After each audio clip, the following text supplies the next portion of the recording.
칼빈은 지금까지의 십계명을 조목별로 다루었습니다. 이제 이곳에서는 십계명의 목적이 하나님에 대한 사랑과 이웃에 대한 사랑에 있음을 말하고 있습니다. 율법 전체가 무엇을 지향하느냐? 제1에서 4계명은 하나님 사랑, 하나님에 대한 사랑, 그리고 5에서 10계명은 이웃 사랑, 이웃에 대한 사랑을 담고 있다는 것입니다. 하나님은 율법을 통하여서 하나님의 어떠하심과 우리를 향한 뜻을 계시하셨습니다. 내가 거룩하니 너희도 거룩하라라고 하나님이 명령하실 때 하나님은 자신이 거룩하심을 드러내시고, 그리고 우리가 그 하나님의 거룩하심을 쫓아 우리 자신이 거룩에 힘쓰도록 그렇게 하시는 것입니다. 하나님은 그 자녀가 하나님의 거룩함과 의로움과 선함, 그것을 따라 살기를 원하십니다. 그러나 사람은 스스로 아무도 그까지 미칠 수가 없습니다. 그리하여 하나님을 바라보기는 하되 하나님의 어떠하심과 함께 그의 은혜를 구해야 됩니다. 하나님의 성품이 율법에 기술되어 있습니다. 그리하여 우리가 마땅히 무엇을 추구해야 되고 본받아야 할지, 어떤 삶을 살아야 될지 알게 하십니다. 그런데 하나님의 어떠하심에는 하나님의 자비와 긍휼도 있습니다. 우리는 하나님의 거룩함만 알게 되는 것이 아닙니다. 하나님의 자비를 함께 알게 되는 것입니다.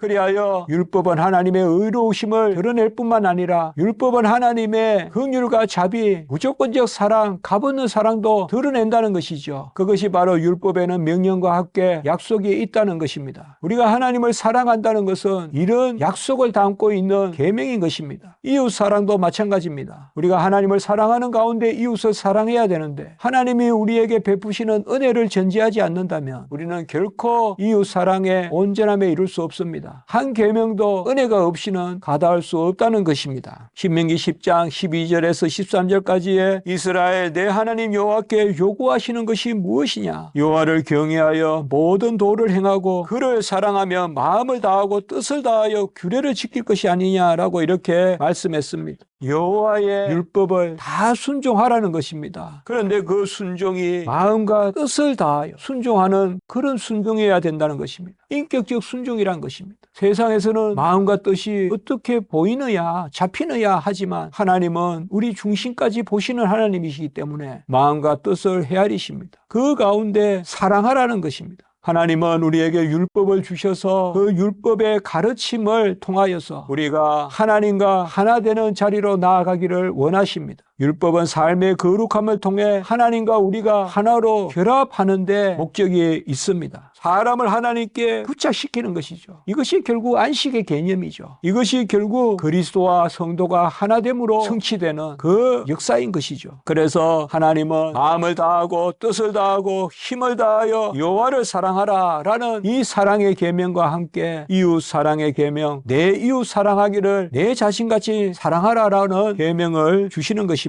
우리가 사랑을 논할 때 1차적으로 우리는 이웃 사랑을 먼저 생각할 것입니다. 하나님 사랑이라는 것은 우리에게 과한 것입니다. 하나님이 우리를 사랑하니까 우리는 그것에 대하여 반응하는 것이겠죠. 빛이 비치니 빛의 자녀가 되듯이 하나님의 사랑이 우리에게 임하니 우리도 그 사랑의 표현으로 하나님을 사랑하게 되겠죠. 그렇게 본다면 우리가 하나님의 사랑을 받은 자로서 먼저 하나님이 우리를 사랑하였으니 너희가 서로 사랑함이 마땅하다는 그 요한 1서의 말씀과 같이 이웃 사랑은 하나님 사랑으로부터 기원하는 것입니다. 하나님 사랑에 대한 우리의 감사와 확신이 없이는 그 누구도 이웃 사랑의 온전함에 나아갈 수 없을 것입니다. 마음과 뜻과 정성을 다하여 힘과 목숨을 다하여 하나님을 사랑하는 그 사랑의 인격적인 측면은 이웃 사랑에도 연결되어 있습니다. 이웃도 마음과 뜻과 정성을 다하여 목숨을 다하여 힘을 다하여 사랑해야 됩니다. 하나님 사랑만 그러한 것이 아닙니다. 이웃을 위하여 목숨을 주는 것이 가장 큰 사랑이라고 우리 주님께서 말씀하지 않았습니까? 그렇게 본다면 이웃 사랑도 하나님 사랑의 절대적인 은총이 선행하지 않는다면 결코 우리 안에서 일어나지 않는 것입니다. 그러므로 우리 영혼이 전적으로 하나님에 대한 사랑으로 가득 찰 때 이로부터 이웃에 대한 사랑이 직접 흘러나온다고 칼빈은 이야기했습니다. 우리가 서로 사랑하고 교회에서 섬기는 것, 서로 교회 지체들이 섬기는 것도 선한 양심과 거짓이 없는 믿음에서 나오는 사랑이거늘. 선한 양심이 뭡니까? 하나님 앞에서의 양심입니다. 믿음이 뭡니까? 거짓 없는 믿음이 뭡니까? 하나님을 믿는 참 믿음입니다. 그 가운데 우리에게 사랑이 나온다는 것입니다. 믿음이 뭡니까? 하나님의 은혜를 간구하고 의지하는 것 아닙니까? 우리가 하나님을 믿고 하나님께 의지하고 간구하지 않는 이상 우리로부터 이웃을 향한 참사랑이 나올 수 없다는 것입니다. 그리하여 칼빈은 사랑이 연연하는 참경건이라고 이 부분을 표현하고 있습니다. 참경건으로부터 사랑이 연연한다. 사랑의 샘은 경건에 있다. 경건이 뭡니까? 바로 하나님께 붙들리고 말씀을 받고 올려드리되 하나님의 은혜를 누리는 가운데 믿음 가운데 여호와를 경외하는 그 인자를 간구하는 것이 아니겠습니까? 그러므로 경건과 사랑은 함께 있는 것입니다. 하나님 사랑과 이웃 사랑은 이부법적으로 전개되는 것이 아닙니다. 하나님을 진정 사랑한다면 하나님이 사랑하는 이웃을 사랑하게 될 것입니다. 그것이 하나님의 뜻이라는 것을 알게 되기 때문인 것입니다. 선지자들은 회개를 이야기할 때 하나님 사랑보다 이웃 사랑을 많이 이야기합니다. 서로 간의 믿음과 정의와 긍휼과 공평을 촉구하는. 그래서 선지자들은 마지막 때 이웃에게 공평하라. 그리고 이웃을 불쌍히 여기라. 공정하라. 또 참믿음을 가지라. 이웃을 향한 계명을 많이 이야기합니다. 그러나 우리는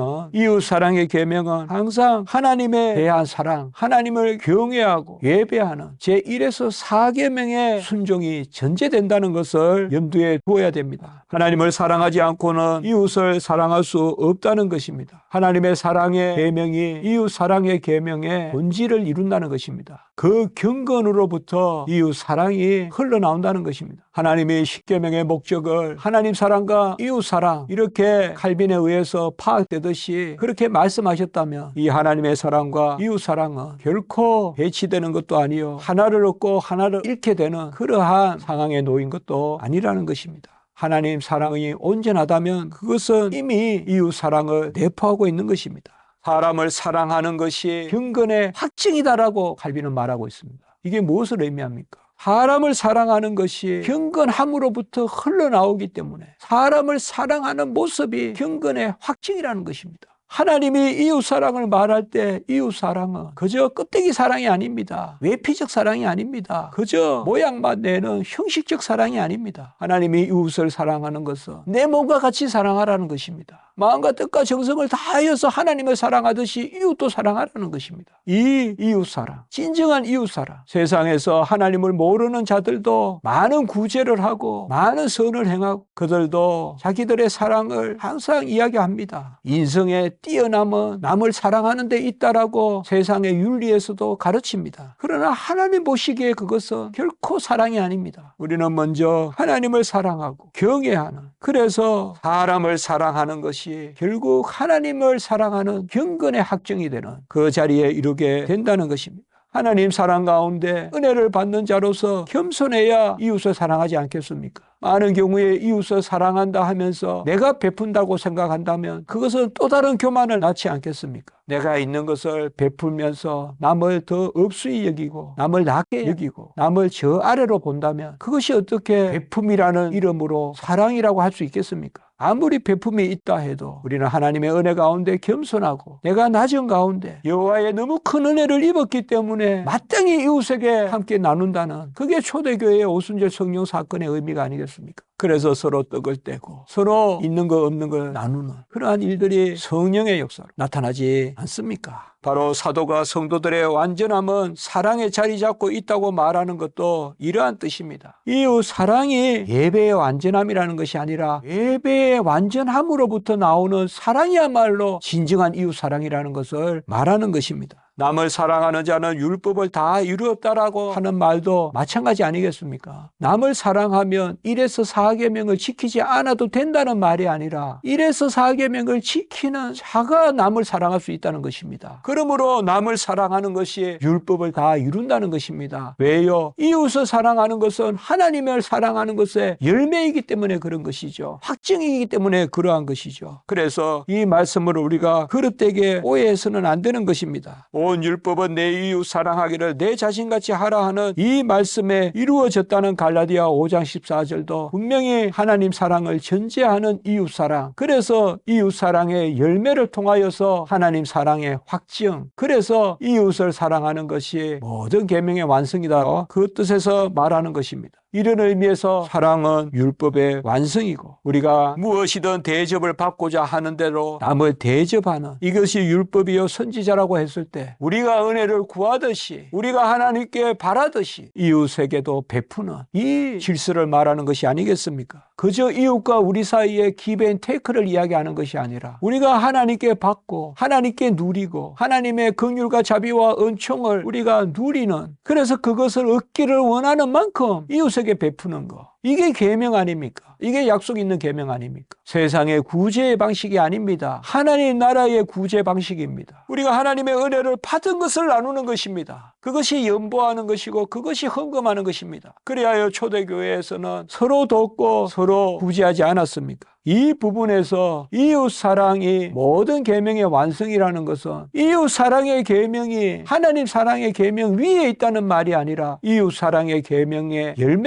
열매로 알리라, 하나님 사랑의 계명의 확증이요 하나님 사랑의 계명의 정확한 열매라는 것이죠. 그것을 우리에게 말해주고 있습니다. 율법과 선지자들은 믿음과 하나님에 대한 합법적인 예배를 첫 자리에 두고 사랑, 이웃 사랑을 그것에 부속하는 가운데 두었습니다. 이 가운데 이웃 사랑이 모든 계명의 완성이라는 의미가 확실해지는 것입니다. 우리는 모든 삶에 있어서 이웃을 헤아려야 됩니다. 자기 애에 빠져 있어서는 안 됩니다. 그러나 이웃 사랑이 우리에게 당위성으로 나타나는 것은 우리가 먼저 하나님의 사랑을 받아야 됩니다. 하나님을, 우리를 무조건 사랑하시는 분으로 모시는 자만이 이웃을 우리의 사랑이 빚진 자로 그렇게 알게 될 것입니다. 우리는 자기 애를 버려야 됩니다. 자기 사랑을 버려야 됩니다. 자기 사랑을 버리는 것은 하나님 앞에 서야 됩니다. 하나님 앞에 서지 않고는 누구나 자기 사랑을 버릴 수가 없습니다. 우리가 우리 자신을 사랑하게 될 때 그게 이기적이지 않고 이기심이 아니라 내 자기애가 아니고 내가 나를 바라볼 때 진정 나를 사랑하는 것은 하나님이 나를 사랑하는 그 나로서 나를 바라볼 때입니다. 하나님의 은혜와 긍휼을 입은 자로서 나를 바라볼 때 그때 우리는 나를 진정 사랑하게 됩니다. 하나님이 사랑하시는 나를 내가 사랑하게 되는 것입니다. 그 가운데 우리는 나의 사랑, 그 자기애라는 것이 편협된 자기애가 아니라 하나님이 사랑하시는 나를 사랑하는 것이 될 때 그때 우리는 이웃을 사랑하게 됩니다. 왜요? 하나님은 나를 사랑하고 이웃을 사랑하시는 하나님이시기 때문에 하나님이 사랑하는 이웃을 사랑하게 됩니다. 이렇게 봤을 때 이웃은 우리가 헤아리는 이웃이 아닙니다. 우리가 판단해서 어떤 사람은 원수고 어떤 사람은 이웃이라고 하는 것이 아닙니다. 하나님이 사랑하시는 사람은 다 이웃입니다. 하나님이 사랑하시는 사람은 원수라도 나의 이웃입니다. 그래서 그 측면에서 칼빈은 이웃을 넓게 해석합니다. 하나님은 우리가 그를 향해 품고 있는 사랑이 모든 사람에게 미치라고 명령하십니다. 이게 하나님의 명령입니다. 이웃을 향한 사랑은 모든 사람을 향한 사랑이 되어야 된다. 그것이 하나님의 뜻이다. 그게 하나님이 우리에게 말씀하시는 이웃의 개념이라는 것입니다.